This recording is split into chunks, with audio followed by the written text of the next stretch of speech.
नमस्कार, आप देख रहे हैं लोक समाचार न्यूज। आपके साथ मैं हूं अजय स्वामी। न्यूज बुलेटिन में चर्चा करेंगे बीकानेर संभाग की दिन भर की प्रमुख खबरों के बारे में। खबरों की अपडेट के लिए जुड़े रहे लोक समाचार न्यूज चैनल के साथ। चैनल को सब्सक्राइब करें, साथ ही बेल आइकन को जरूर दबाएं ताकि खबरों की पल पल की अपडेट आपको मिलती रहे। शुरुआत करेंगे खबरों की। श्री गंगानगर के पुरानी आबादी थाना क्षेत्र के रवि चौक के पास कल शाम फायरिंग की घटना को अंजाम देने वाले 2 आरोपियों को पुलिस ने गिरफ्तार किया है। इस संबंध में परिवादी गजेंद्र कुमार ने थाने में मामला दर्ज करवाते हुए बताया कि कल शाम को उसके दोस्त पीयूष की बहन वे उसकी सहेलियां खरीदारी करने गई थी। तब 2 बाइक सवार बदमाशों ने उनका पीछा किया और बदतमीजी की। मौके पर परिवादी व उसके दोस्त वहां पहुंचा तो उन्होंने दोनों युवकों को ऐसा नहीं करने के लिए उलाना दिया। इस दौरान युवकों के साथ परिवादी और उसके दोस्त की बोलचाल हो गई। उसके बाद जब परिवादी और उसका दोस्त घर जा रहा था तो दोनों लड़कों ने पीछे से आकर उन पर हमला किया, मारपीट करके चोटें मारी और जान से मारने की नीयत से फायरिंग कर दी। पुलिस ने फायरिंग करने वाले दोनों आरोपियों बलराज सिंह उर्फ बाजी, अमीन कल खान रात को एक फायरिंग की घटना रवि चौक के पास हुई थी, गिरफ्तार किया है, जिसके संबंध में परिवादी गजेंद्र कुमार के पर्चा बयान पर मुकदमा दर्ज किया गया है। और घटना इस टाइप से हुई थी कि गजेंद्र और इसका दोस्त है पीयूष, इनकी बहनें और सहेलियां हुई 3 बाजार से आ रही थी। तो उनको रास्ते में मोटरसाइकिल पर सवार कुछ लड़कों ने उनको बदतमीजी की, उनको गाली गलौज किया, जिस पर इनको सूचना मिली तो ये लोग वहाँ पहुँचे, इनको ओलमा दिया, फिर आप में उनकी बात ऑटो हो गई। उसके बाद ये लोग लड़कियों को लेकर अपने घर की तरफ आ गए थे। तो रास्ते में फिर रवि चौक के पास आके पुनः इनके साथ मारपीट हुई और उन लोगों ने अपने और दोस्तों को भी बुला लिया, मारपीट हुई और फायरिंग की घटना हुई, जिसमें 2 व्यक्ति हॉस्पिटल में भर्ती हुए थे, गजेंद्र और विनीत वर्मा। और उस पर मुकदमा दर्ज करके आज 2 व्यक्तियों को गिरफ्तार किया गया है, बलराज और बाजी को और आमीन खान को। और बलराज इनके कब्जे से एक तो देसी कट्टा बरामद किया गया और घटना में प्रयुक्त बुलेट मोटरसाइकिल भी जब्त किया गया है। और अन्य जो आरोपी हैं उनके संबंध में अनुसंधान अभी जारी है और व्यक्ति 4-5 लोग इसमें और भी शामिल हैं, जिनको शीघ्र उनको गिरफ्तार किया जाएगा। दोनों पक्षों की कोई पूर्व में जानकारी नहीं, पूर्व में इनकी कोई जानकारी नहीं थी। वैसे लड़कियों के साथ छेड़छाड़ करने लगे, घर वालों ने ओलमा दिया, इस बात में इनकी हटोक हो गई। फिर उसके बाद लोगों ने इनका पीछा किया और अपने साथियों को और बुला लिया। बाकी पुरानी कोई जान पहचान है उसकी वजह से नहीं हुई घटना। है फायर कितने हुए सर? एक फायर हुआ था जिसमें एक व्यक्ति के छर्रे लगे हैं, तो बाकी उनकी हालत ठीक है, हॉस्पिटल में अभी बाकी ठीक है वो। अगली खबर श्री गंगानगर से। ये खबर आपके लिए महत्वपूर्ण है और जागरूकता से जुड़ी हुई है। जोधपुर में हाल ही में गैस सिलेंडर फटने से हुए हादसे के बाद श्री गंगानगर में गैस सिलेंडर उपयोग के दौरान सावधानी बरतने को लेकर एलपीजी गैस उपभोक्ता रैली निकाली गई। Shri Ganganagar LPG distributors association की ओर से निकाली गई रैली के दौरान पूरे शहर में एलपीजी के उपयोग के प्रति सावधानी बरतने का संदेश दिया गया। तो जोधपुर में दुखन की का हुई है शेरगढ़ में, जिसमें लगभग 30 के करीब तो कैजुअलिटी हो चुकी है और 30 के करीब काफ़ी सीरियस है। इसको देखते हुए माननीय मुख्य सचिव महोदय ने, श्रीमान जिला कलेक्टर महोदय जो भी है पूरे जिले के, श्री गंगानगर के अतिरिक्त भी समस्त जिलों को निर्देशित किया है कि इस मामले में ना जागरूकता रैलियाँ निकाली जाए जगह जगह, कस्बे स्तर पर भी, ग्रामीण स्तर पर भी, और साथ में जनप्रतिनिधियों का सहयोग लिया जाए। आप देख ही रहे मेरे साथ 2 जनप्रतिनिधि तो यहाँ उपस्थित है और बाकी तहसीलों में भी सभी जनप्रतिनिधियों से संपर्क करके समय लेके जनता में जागरूकता फैलाने के लिए गैस एजेंसियों के साथ और ऑयल कंपनीज के साथ मिलके हम जनता में तो ये जागरूकता लाएंगे ही लाएंगे। साथ ही जहाँ अवैध रिफिलिंग वगैरह हो रही है उन पर भी सख्त कार्रवाई आगामी सप्ताह में आपको देखने को मिलेगी। अगली खबर हमारी श्री गंगानगर से। श्री गंगानगर में आज पर्याप्त सिंचाई पानी की मांग को लेकर एफएनएर के किसानों ने रेगुलेशन बैठक में जमकर हंगामा किया। आज श्री गंगानगर में रेगुलेशन उप समिति की बैठक का आयोजन हुआ। बैठक में उस समय हंगामा हो गया जब पूरे पानी की मांग को लेकर किसान गुस्सा हो गए और हंगामा करने लगे। किसानों का आरोप है कि उनके खेतों में हिस्से का पानी नहीं पहुंचने से पूरी बुवाई नहीं हो पाई है। ਐਫ ਨਹਿਰ ਦੇ ਉੱਤੇ ਘਰਾਓ ਕੀ ਕਰਿਆ, ਐਫ ਨਹਿਰ ਦੇ ਉੱਤੇ ਬਿਲਕੁਲ ਵਜਾਂਦਾ ਨਹੀਂ ਹੋਈਆਂ। ਜੋ ਟੇਲਾ ਹੈ, ਖਿਆਲੀ ਵਾਲਾ NFD ਹੈ, ਇੱਥੇ ਜਾ ਕੇ ਹਾਲਾਤ ਦੇਖੋ ਵੀ ਪਾਣੀ ਪਹੁੰਚ ਹੀ ਨਹੀਂ ਰਿਹਾ। ਜੇ ਪਾਣੀ ਪਹੁੰਚਦਾ, ਹੁਣ ਸ਼ਨੀਵਾਰ ਵੀਰਵਾਰ ਨੂੰ ਬੰਦ ਕਰੀ ਹੈ, 12 ਵਜੇ ਪਾਣੀ ਕੱਟੇਗਾ, ਵੀਰਵਾਰ ਸਾਰਾ ਫਿਰ ਮਰ ਗਿਆ। ਹੁਣ ਇਸ ਕਰਕੇ ਸਾਰੇ ਕਿਸਾਨ ਇਕੱਠੇ ਹੋਏ ਆ ਵੀ ਸਭ ਨੂੰ ਰੋਜੀ ਰੋਟੀ ਮਿਲਣੀ ਚਾਹੀਦੀ ਹੈ। ਹਰ ਇੱਕ ਬੰਦੇ ਦੇ ਉੱਤੇ ਕਰਜ਼ਾ ਹੈ, ਜਿਹਦੇ ਅੱਜ ਵਜਾਂਦ ਨਹੀਂ ਹੋਈ ਉਹ ਆਪਦਾ ਕਰਜ਼ਾ ਕਿਵੇਂ ਲਾਊਗਾ, ਉਹਦੇ ਬੱਚਿਆਂ ਨੂੰ ਰੋਟੀ ਕਿੱਥੋਂ ਖਵਾਊਗਾ।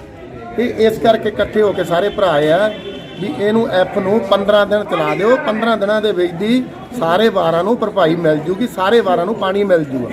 ਜਿਹੜੇ ਵੀ ਕੋਈ ਪਿੱਟੇ ਉਹਨਾਂ ਨੂੰ ਪਾਣੀ ਮਿਲ ਜੂਗਾ। ਇਸ ਕਰਕੇ ਸਾਰੇ ਭਰਾ ਪੀੜਤ ਦੇ ਕਾਰਨ ਸਾਰਿਆਂ ਦਾ ਇਕੱਠ ਹੋ ਕੇ ਆਇਆ ਵੀ ਸਿਰਫ ਪਾਣੀ ਦੀ ਡਿਮਾਂਡ ਕਰੀ ਜਾਂਦੀ ਹੈ। ਜਦੋਂ ਐਫ ਦਾ ਟਾਈਮ ਆਉਂਦਾ ਉਦੋਂ ਪਿੱਛੋਂ ਪਾਣੀ ਘਟ ਜਾਂਦਾ। ਜਦੋਂ ਐਫ ਚੱਲ ਜਾਂਦੀ ਹੈ, 4 ਦਿਨ ਚੱਲ ਜੇ, 5 ਦਿਨ ਚੱਲ ਜੇ, ਉਦੋਂ ਪਾਣੀ ਵਾਂਝੋ ਛੱਡਣ ਦਾ ਟਾਈਮ ਹੈ, ਫਿਰ ਪਾਣੀ ਘਟ ਜਾਂਦਾ। ਹੁਣ ਇਹਨੂੰ 15 ਦਿਨ ਚਲਾਉਣ ਦਾ ਟਾਈਮ ਆ ਕੇ ਫਿਰ ਪਿੱਛੋਂ ਪਾਣੀ ਘਟ ਗਿਆ। ਜਨਤਾ ਦਾ ਜਵਾਬ ਮੰਗ ਰਹੀ ਹੈ। ਹੁਣ ਜਨਤਾ ਕਹਿ ਰਹੀ ਹੈ ਵੀ ਚੇਅਰਮੈਨ ਕਾਹਦੇ ਵਾਸਤੇ ਬਣਾਏ ਆ। ਅਸੀਂ ਅਧਿਕਾਰੀਆਂ ਨੂੰ ਕਹਿ ਰਹੇ ਹਾਂ ਵੀ ਸਾਨੂੰ ਜਵਾਬ ਦੇਣਾ ਚਾਹੀਦਾ। ਇਸ ਕਰਕੇ ਇਕੱਠ ਹੈ ਤੇ ਸਾਡੀ ਤਾਂ ਇਹ ਮੰਗ ਹੈ ਵੀ ਐਫ ਨੂੰ 15 दिन चलाए। ਕੀ ਨਾਮ ਹੈ ਜੀ? बहुत धन्यवाद गुलाब सिंह जी। अगली खबर हमारी पीलीबंगा से संवाददाता सुशील काठपाल ने बताया कि कालीबंगा पुरातत्व संग्रहालय के समीप एक दुकान में फर्जी गैस रिफिलिंग के अवैध कारोबार का खुलासा हुआ है। बुधवार को रसद विभाग ने कार्रवाई करते हुए 14 घरेलू सिलेंडर, 2 छोटे सिलेंडर, 5 किलो 20 उपभोक्ता पासबुक और रिफिलिंग पाइप मौके पर बरामद की है और ये फर्जी तौर पर इकट्ठी की हुई थी। सूचना के आधार पर पीलीबंगा कैंची चौराहे पर एक दुकान पर रसद विभाग ने कार्रवाई को अंजाम दिया है। मौके पर Pilibanga gas service manager Zakir Hussain को मौके पर बुलाकर पूछताछ की गई, लेकिन गैस संचालक संतोषजनक जवाब नहीं दे पाया। इसलिए कहीं ना कहीं इंडियन गैस सर्विस की मिली भगत की जांच संदेह के घेरे में आई है। इन सभी सिलेंडरों पर इंडियन गैस की सील लगी हुई थी। रसद विभाग ने जांच करने पर पता चला कि इन सभी की अवैध रिफिलिंग की गई थी जब उनकी टीम कार्रवाई करने पहुंची थी और संचालक के बयान भी लिए गए हैं। बढ़ेंगे अगली खबर की ओर। बीकानेर से संवाददाता भवानी जोशी ने बताया कि बीकानेर प्रेस क्लब की पत्रकार खेलकूद प्रतियोगिता की शुरुआत डॉक्टर करणी सिंह स्टेडियम में बैडमिंटन प्रतियोगिता से शुरू हुई। मुख्य अतिथि जिला कलेक्टर भगवती प्रसाद कलाल ने प्रतियोगिता का शुभारंभ किया। इस अवसर पर विशिष्ट अतिथि रामरतन दारनिया, सूचना एवं जनसंपर्क विभाग के सहायक निदेशक हरिशंकर आचार्य, वरिष्ठ पत्रकार भवानी जोशी, पत्रकार श्याम मारू थे। इस मौके पर जिला कलेक्टर ने कहा कि मीडिया प्रतिनिधि लोकतंत्र के चौथा स्तंभ के रूप में अपने दायित्व का निर्वहन करते हैं। इस मौके पर बीकानेर पुलिस क्लब के अध्यक्ष जय नारायण बिस्सा ने कहा कि पत्रकार शारीरिक रूप से स्वस्थ और तंदुरुस्त रहे, इसी उद्देश्य से प्रतियोगिता का आयोजन किया जा रहा है। कार्य क्षेत्र में अच्छे से कार्य को अंजाम दे पाएंगे और क्योंकि आप प्रेस के साथी हैं, सूचनाएं आप लोगों तक पहुंचाते हैं, संदेश पहुंचाते हैं, उनकी जानकारी भी पहुंचाते हैं, तो आपके माध्यम से ज़रूर है हर वर्ग तक ये संदेश जाए। जैसे खिलाड़ी बनना है वो अलग बात है, मरने से ये बात ज़रूर करें, उम्र की कोई सीमा नहीं है, खेल ज़रूर खेलें। आपके जीवन में आप प्रसन्न रहेंगे, स्वस्थ रहेंगे और जो भी कार्य कर रहे हैं वो आप बहुत अच्छे से कर पाएंगे। और अंत में मुख्यमंत्री चिरंजीवी राजस्थान बीमा योजना जो राजस्थान में लागू है, आपके माध्यम से पाठकों तक ये ज़रूर कहना चाहूँगा। खेल खेलने के बाद भी कुछ ऐसी चीज़ें होती हैं जो हमारे हाथ में नियंत्रण में नहीं होती हैं, अचानक से जा रहे एक्सीडेंट हो गए, आपको इलाज की ज़रूरत होती है, मदद की ज़रूरत होती है और एक आम व्यक्ति के पास इतने कैश में पैसे नहीं होते, तो चिरंजीवी स्वास्थ्य बीमा योजना में अपना रजिस्ट्रेशन ज़रूर कराएं। बीकानेर में अभी भी 40% लोग लगभग ऐसे हैं जिन्होंने रजिस्ट्रेशन नहीं करवाया है। अगली खबर हमारी बीकानेर से। बीकानेर में नियुक्ति और नियमितीकरण की मांग को लेकर पंचायत सहायकों का आंदोलन अब उग्र रूप ले रहा है। आंदोलन बीकानेर में राजस्थान विद्यार्थी मित्र पंचायत सहायक संघ के बैनर तले माध्यमिक शिक्षा निदेशालय के सामने किया जा रहा है, जिसमें प्रदेश भर से पहुंचे कर्मचारियों ने सद्बुद्धि यज्ञ कर सरकार को चेतावनी दी। कर्मचारियों ने चेतावनी देते हुए कहा कि सरकार समय रहते उनकी मांगों पर ध्यान दे, अन्यथा बीकानेर की तरह से बड़ा आंदोलन खड़ा किया जाएगा। सहायक संघ के बैनर तले जो अभी संविदा रूल्स 2022 में 24,000 ग्राम पंचायत सहायकों के साथ साथ समस्त संविदा कर्मियों को जो एडॉप्ट करने की सरकार ने प्रक्रिया आरंभ की है, उस प्रक्रिया में सरकार ने आयु, संतान और अन्य कई नियम लगाकर जो अपात्र की श्रेणी में पंचायत सहायकों में जो 7,000 कर्मचारी बाहर किए हैं, पैरा टीचर, शिक्षा कर्मी, उनमें से भी जो बड़ी संख्या में बाहर किए हैं, उन शीतलन सूची को अति शीघ्र जारी करवाने के लिए हमें आज पिछले 3 दिन से यहाँ महापड़ाव पे हैं। और मैं माननीय मुख्यमंत्री जी को आपके चैनल के माध्यम से निवेदन करना चाहता हूँ कि अति शीघ्र शीतलन सूची की जो आपने ये व्यवस्था की है संविदा कार्मिकों में फूट डालने की, इसको बंद कीजिए और समस्त संविदा कार्मिकों को संविदा सेवा रूल्स में एडॉप्ट करके तुरंत नियमितीकरण कीजिए, क्योंकि आपने वादा नियमितीकरण का किया था। अगर समय रहते आपने ये कदम नहीं उठाया तो राजस्थान के 1,10,000 कर्मचारी बीकानेर की धरा पे मौजूद होंगे, जहां से कैबिनेट के 3 प्रमुख मंत्री हैं। इनके खिलाफ और पूरी सरकार के खिलाफ एक बड़ा मूवमेंट खड़ा होगा, जिसकी जिम्मेदारी समस्त राजस्थान सरकार की होगी। हम नहीं चाहते हैं कि हम सरकार के खिलाफ जाएं, लेकिन सरकार हमारे अंदर फूट डालकर हमें अपात्र घोषित कर मजबूरी में हमें सरकार के खिलाफ खड़ा होने पर मजबूर कर रही है। समय रहते सरकार चेत जाए। आज हमने सरकार की सद्बुद्धि के लिए यज्ञ भी किया है।